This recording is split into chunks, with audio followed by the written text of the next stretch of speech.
Melbourne, 31-point winners last night over Port Adelaide. And, well, they've been having a bit of quite a patch, Melbourne. Lost 2 of the last 3 coming into last night's game. And everyone just thought, well, is this the time that Melbourne are starting to fall away? Come back to the pack a bit. Yes, and potentially if they lost and results went, the wrong way for them, they could have dropped to 5th with percentage. Yep. And in 2 weeks, gone from top 1 game clear to 5th. So there's a lot on the line. They were impressive last night, Bern. Very impressive. But there was a lot on the line for Port Adelaide too. Big question marks about how they play against the top sides. Yeah. And, I mean, let's just run through the top 8. They've beaten one team in the top 8, and that was 2 weeks ago in round 15 against Sydney, where they did head them in the last quarter. That was a gutsy character-building win, I thought, for Port Adelaide. I thought they might have just turned the corner against these good sides. But West Coast, 52-point loss. Brisbane, 49-point loss. Bulldogs, a 19-point loss at home. Geelong, a 21-point loss at home as well. And then they had that win against Sydney, who are in the top 8. They're sitting 6th. And then, obviously, last night, a 31-point loss again at home. But in these games, the concerning thing is they're getting beaten up around the footy jars. Contested ball and clearance is a concern when they play these top 4 sides. I mean, Melbourne brought elite pressure and elite intensity in a big finals top 4 shaping clash, and Port Adelaide couldn't match them. So, and they can complain all they want about, stop asking us questions about playing the top 4 sides or our performances against the top 8 sides. Well, I'll tell you what, Kenny and Port Adelaide, the questions are going to keep coming because you keep putting up performances like this. And that game was there for the taking. It was into single digits in the third quarter. I thought they fought back really well in that third quarter, put themselves in a winning position in the last quarter.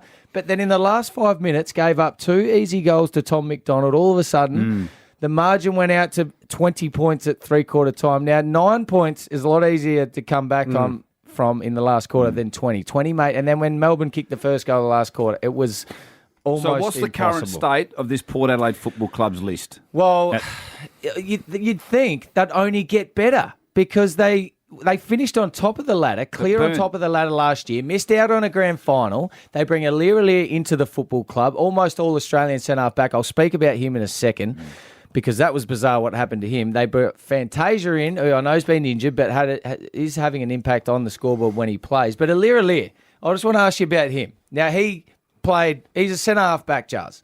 Now, they threw him into the ruck. They threw him forward. They played him in every position apart from centre-half back where he intercepts and teams have to put time into him. So why did they do that? Well, let's hear what Kenny has to say.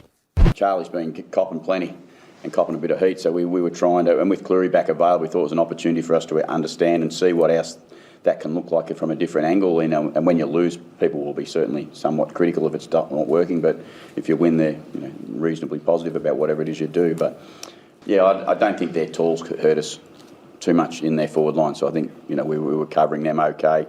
I think, and unfortunately, our tools in the front couldn't add to that, and we were hoping that might have been able to give them a little bit more time together in the front half, might have given us an advantage, but it certainly didn't. And we knew the strength of Melbourne's defenders, so we thought the important part was not to let them at any stage have too much of an advantage in the air. That's why we wanted to try it the other way. Tools. Tom McDonald, 3 goals. And you're saying that Port are getting beaten up around the ball, Burns. So I look in the best players, right, for Port in the paper today. Power, Wines, Boak, 1 and 2. Yep. But for the Ds, Petrarca and Oliver. So they were just way too good for way too the Port good around boys. the footy. You got to look at who they're standing and the impact of those touches. And in the paper, people just look. They go safe. They just pick whoever's had the most disposals. You look at Clayton Oliver's disposals. He had 5 centre bounce clearances on his own, and it was the way that he just waltzed out of centre bounce when they won centre bounce clearances. So I think it's a bit of a concern where Port Adelaide at. I said last night on the Triple M call that I don't think Port can win it now. I don't. There's no trust there whatsoever against even Sydney. They've beaten them inside the top 8. But they were headed in the last quarter and just got over the line. And Port have got St Kilda next week. And that becomes, we're talking about Port's got an easy run home. No. It's not an easy, there's no easy games in footy. Like Hawthorn, they beat them last week and they were in, Hawthorn were on the improve a little bit. Port were okay last week. What happens is Port have put up a performance like that against Hawthorn and we think, they're going well. And then they play against a top 4 side and then they do that. We know that Port fans are very, very loyal, right? But if they weren't worried before last they're night's worried. game, then they've got to be worried. They're now, worried. don't I they? took 3 Port supporters to the game with me, who was Abby's mum's friends. I Yeah. picked them up there.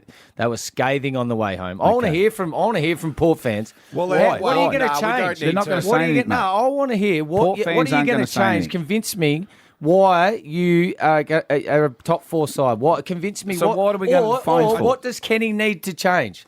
What does Kenny need to change for you? Because at the moment, if you keep going like you are, you may miss the bloody 8. They're sitting 5th. Yeah, I know they're So why do sitting you wanna go to fifth. the Okay, phones? Ken, that's what Kenny says all the time. Oh, we're sitting 5th. And I know if you're in the 8, yes, that's a tick. You've made the finals, but You've got to beat people when you get you got to beat. They can't beat anyone around them, Jars. I want to hear from Port Adelaide fans how they're feeling. Are they feeling? Where are you Well, at? they're feeling like crap. What do you reckon no, they're but where are feeling you like at, after and a what loss? do they need to change, Jars? No, pardon? They need to change something. I'd see the same thing. tell us what they gotta needs to change then. Marshall needs to go out of the side. Right. Laddams needs to come in. There we go. They need a genuine second ruckman. Yeah. Alira needs to play centre half They don't back. have That's enough his hardness. position. Yeah, like it. Max Gorn was unbelievable last night. I'm getting a bit fired up, but I want Port Adelaide to do well, Jars, and I want to know from the Port fans 133353. Oh, he's going to the line. Well, There we go.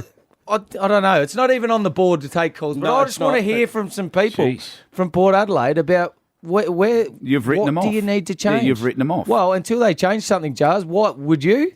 Absolutely. They shouldn't be in the 8, the way they're playing. I beg your I pardon. beg your pardon. Did you not hear me? Remember, Taking your they're calls still next. 5th. Here they come. They're still 5th. Yeah, but I We don't all care. backed They them might to as well win. be 25th, We'll- Jars.